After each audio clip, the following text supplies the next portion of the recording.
Hi, Shawn Persinger here, aka Prester John, with another installment of the Uncommon Guitar Lesson. Today I'm going to be talking about compositional continuity, the idea of having one simple idea that you can do variations on and create an entire piece out of it. For this lesson, I'm going to use my piece, Silhouette Number 4, Bill Drummond. This song was specifically inspired by the artist, writer, musician Bill Drummond and his book, $20,000. I had finished this book and I was very inspired by it. This is a great book about what it means to be an artist, why do we create art, how much is art worth. I was really inspired. As soon as I finished it, I sat down and I wrote this particular piece of music. My inspiration for the riff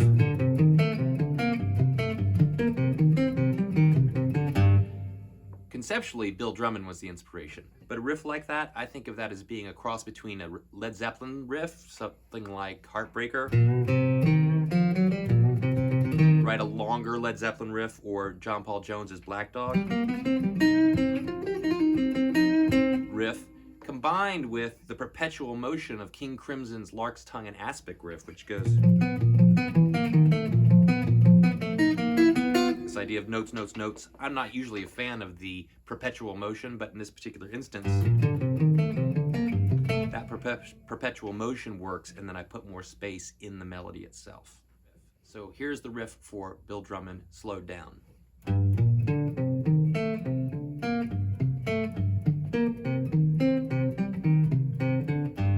That's it. That's the whole riff, and that's where everything else in this song comes from, except for the solo, which we'll get to in a bit. One thing to know, it's very easy to fall into the trap of playing every third note with an accent. I'm making a real effort not to do that, though I can't say I always pull it off, but keep that in mind if you're playing this riff. That said, every third note is vitally important because this is where the first variation comes from. That note right there, with the capo on, by the way, I'll point this out. I've got the capo on. I'm thinking of this song out of E minor, even though what you're hearing is G minor. So don't let that confuse you. I hope it's not too confusing. So this first note, that's my melody note. My next third note, that's my second melody note, and this goes throughout the piece. Here's the melody.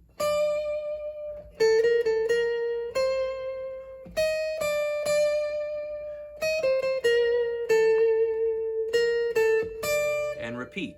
So each one of those notes is every third note from the riff. That's the first variation. The second variation is the fact that the melody is played backwards and forward like a palindrome. Here's the first half of the melody. Now it's backwards. Repeat. By the way, both of these ideas are much easier to see in the notation and the tablature, which you can get by clicking the link below.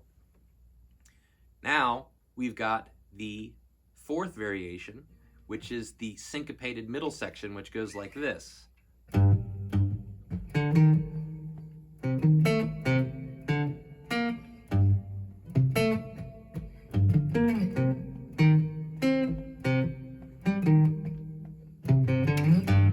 Well, that is just the riff that I originally played, but broken up rhythmically and syncopated.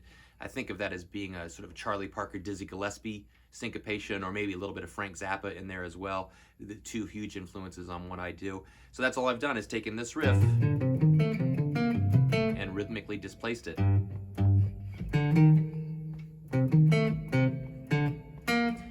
That's pretty much the composition, though later at the end of this song I will harmonize my melody.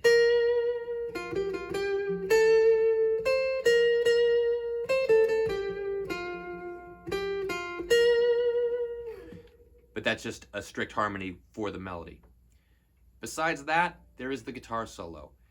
And I could sit down here and I could break down all the licks. I think I play some pretty interesting things in the particular solo that I posted last week. But the solo is icing on the cake. For me as a player, as a composer, I'm much more into composition. For me, that composition is solid and it allows for the improvisation to go off and do other things, maybe referencing the melody here or there from the original composition.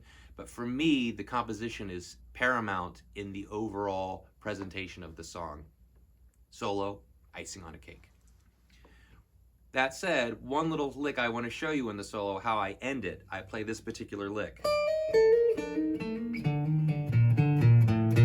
Now some of you who are progressive rock fans might recognize that that's a straight up rip-off of a Steve Howe lick. It's something that he plays in the song Close to the Edge by Yes. He does a double stop when he starts it and does some variations throughout Close to the Edge.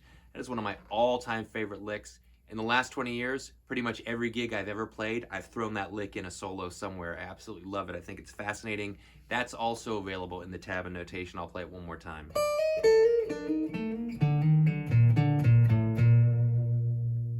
And that's it. Compositional continuity. The concept that you take one simple idea and make these variations for it, which allows you to have a piece that's cohesive, but also relatively easy to write. Once you have the basic idea, you just keep doing these variations. Be sure and watch my other videos, both lessons and performances. Feel free to ask any questions you have in the comments section of this YouTube video. Be sure and download the free notation. There's links below for that. And please subscribe. Thanks for watching.